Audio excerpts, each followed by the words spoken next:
121 కీర్తన.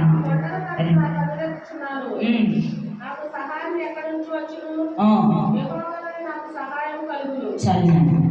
నేను కొండలు తట్టు కొండలు ఎందుకంటే కనిలించి చూచున్నాను, నాకు సహాయం ఎక్కడ నుండి వచ్చును అంటే ఇక్కడ ఏమని చదివిస్తుంది, నాకు యెహోవా వలనే సహాయము కలుగును. ఎంత గొప్ప మాట అండి. ఇంకో మాట కింద చదివాను, చాలునన్న ఆయన భూమి ఆకాశములను స్తుతించినవాడు. నీకు సహాయం ఎక్కడి నుండి వచ్చినో అంటే యెహోవా వలనే మాత్రమే ఆ సహాయం నీకు వచ్చును. ఈ ఒక్క మాట మీరు గమనించండి. మనం చాలా మంది అనుకుంటాం, ప్రభా నా జీవితంలో ముందుకు వెళ్ళటం లేదు, నాకంటే ఒక సహాయం లేదు, ఎవరి ద్వారా ఈ సహాయం నాకు వస్తుంది అని అనుకోవచ్చు. కానీ దేవుడు అంటున్నాడు కదా, యెహోవా వలనే నీకు సహాయము కలుగును. కింద చదువు అన్నమాట, ఆయన నీ పాదములను తొట్టిల్లేము, నిన్ను కాపాడేవాడు కొనుకడు, ఇశ్రాయేలుని కాపాడేవాడు కొనుకడు, నిద్రపోడు. దేవుని స్తోత్రం, హల్లెలూయా. ఆయనే కునికి నిద్రపోతే మనం వంటమండి ఈ భూమి మీద ఉండము. దేవుడు అంటున్నాడు కదా, విననేరనట్లుగా నా చెవులు మందము కాలేదు, ఆశ్రయించిన వేళ నా హస్తము పొరుసుగా లేదు, మీ దోషములు నీ దేవునికి అడ్డుగోడలుగా ఉన్నాయని ఆయన చదివిస్తున్నాడు. దేవుని స్తోత్రం. ఈరోజు దేవుని అడగలేని అడుగుతూ ఉంటాము, అవసరమైన అడుగుము మనము. ప్రభా నా కుటుంబం ఆర్థిక ఇబ్బంది, ప్రభా నా కుమార్తె నా కుమారుడు నా బిడ్డలు మారాలి, నీ త్రోవలో నడవాలి, నా భార్య నా యజమానం నీ వైపు చూడాలి. అలాంటి ప్రార్థన మానేసి, అయ్యా నేను గొప్పవారిగా ఉండాలి, ఏ పొందుకోవాలి, అయ్యా నేను చాలా వస్తువులు కొనాలి, వాటి కోసం కాదు. ఎందుకంటే ప్రియ సహోదరి సహోదర, నీకేది అవసరమో అది అడుగు, నేను అనుగ్రహించగలవాడిని అంటున్నాడు. నీకు సహాయం ఎక్కడి నుండి వచ్చినట్టే ఆ యెహోవా వలన నీకు సహాయము కలుగును గాక. దేవుని స్తోత్రం, హల్లెలూయా. అందుకే నేను పోయిన వారం ఒక వాక్యం చెప్పాను. ఎందుకంటే నీ లోగిట్లో నీ భార్య ఎలా ఉండాలట, ఫలించే ద్రాక్ష వలె ఉండాలి. నీ భోజనం బల చుట్టూ నీ పిల్లలు ఉల్లేమో మొక్కల వలె ఉందురు. దేవుని స్తోత్రం. ఉంటున్నాము మనం ఫలించేవారుగా, కారు ద్రాక్షలు అవుతున్నాము.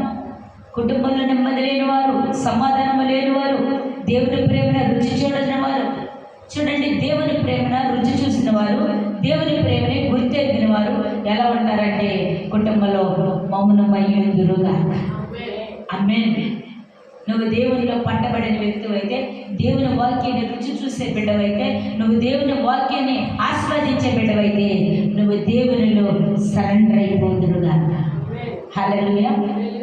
నువ్వే మాటకైనా వెళ్ళకపోతావు అంటే, దేవునిలో ఒక ఖైదీ ఒక జైలు దగ్గరికి వెళ్ళేటప్పుడు ఎలా సరెండర్ అయిపోతారో, నువ్వు యేసయ్య దగ్గరికి వచ్చినప్పుడు నీవు సరెండర్ అయిపోవాలి. ప్రియ సహోదరి సహోదరు, అలా అయిపోయినప్పుడు నీ కుటుంబం ఆశీర్వదించబడుదురుగా, నీ కుటుంబం వర్ధిల్లబడుదురుగా, నిన్ను చూసిన వారు తలదించి వారికి వెళ్ళుదురుగా.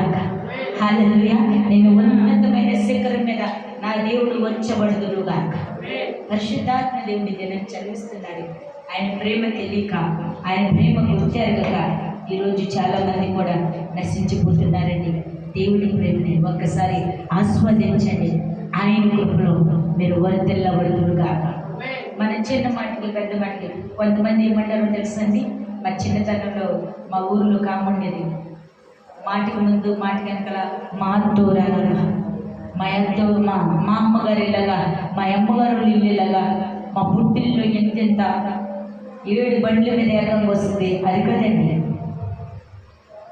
దేవుడు నీకు ఒక కుటుంబానికి అప్పచెప్పినప్పుడు నువ్వు ఒక దైవికము కలిగిన వ్యక్తిగా ఆ కుటుంబానికి మంచి ఫలించే ఒక ద్రాక్ష వలె నువ్వు వెలుగుదల అవ్వాలి. దేవుని స్తోత్రం, హల్లెలూయా, హల్లెలూయా.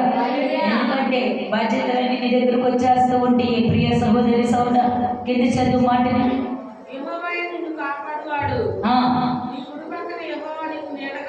అబ్బా నీ కుడి పక్కనే యెహోవా నీకు నీడగా ఉంటాడంట. ఎంత గొప్ప మాట అండి. ఆయనే నీకు నీడగా, తోడుగా, అండగా ఉన్నప్పుడు నీవెందుకు భయపడుతున్నావు?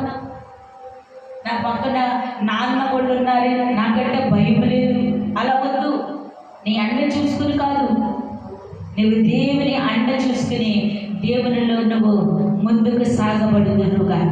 ఆయన యెహోవా నీ కుడి పక్కనే నేడుగా ఉన్నాడు. దేవుని స్తోత్రం. ఆయన స్మృతి దేవుడు కాదండి, ఆయన భూమి ఆకాశాన్ని స్తుతించిన వాడు. భూమి ఆకాశాన్ని స్తుతించాడు. నీవు నేను ఎప్పటి ఈ నీటి మీద బుడగలంటి వారు, ఈ గాలిలో ధూళి లాంటి వారు, ఎంతలో కనబడంతలో మాయమైపోయా. ఆవులు లాంటిది మన జీవితం, గడ్డి పువ్వు లాంటిది మన జీవితం. ఉదయకాలమే అది వికసిస్తుంటే సాయంత్రం కాలం కల్లా అది వాడిపోయి రాలిపోతే. హల్లెలూయా, హల్లెలూయా. అలాంటిది మన బ్రతుకు. మనం ఏ పాటి వారము? దేవుని వైపుగా చూసినట్లయితే నీ కుటుంబం ఆశీర్వదించబడుదురుగాక. హల్లెలూయా, హల్లెలూయా. పరిశుద్ధాత్మ దేవుడు నీతో నాతో నన్ను మాట్లాడుచున్నాడు. అది వాడిపోయి రాలకమునిపే నా దేవుని నిన్ను ఆశీర్వదించాలి. గడ్డి లాంటిది జీవితం వాడిపోతుంది, పువ్వు లాంటిది జీవితం రాలిపోతుంది.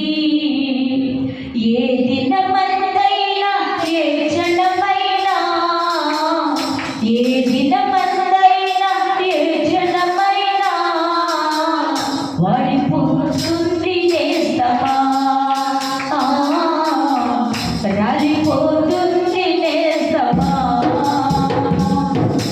పూలకి జీవితం రాలిపోతుంది, గడ్డిలకి జీవితం వాడిపోతుంది. దేవుని స్తోత్రం. అది పువ్వులంటి గడ్డిలంటిది ఎప్పుడు రాలిపోతే వాడిపోతే ఎవరికి కూడా తెలీదు.